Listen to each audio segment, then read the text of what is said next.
sonte edhe shkuarjen deri te Kalaja kryetar. Para se t'ju liroj, duhet ju pyes pak edhe për menaxhimin me një problem për qendrën Dacak, po flas konkretisht. Nuk është një problem realisht vetëm në Prizren, është gjithandej në shumë komuna, por si po e menaxhon Prizreni?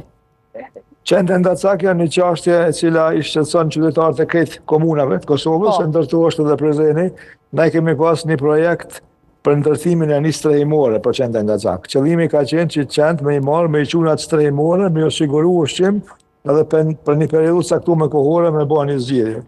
Mirë po, buxhetin e ndam për që dha qendrën Dacak, qeveria na i ka marrë përmes përmbaruesit në emër të kontratës kolektive, edhe na që tash nuk kemi mjete financiare për me finalizu qatë projekt. Po ju kuptoj. Po. Në rregull, kryetar, falenderoj shumë kryetar për këtë lidhje direkte dhe gjitha këto informacione që i dhe për ne dhe për shikuesit tanë.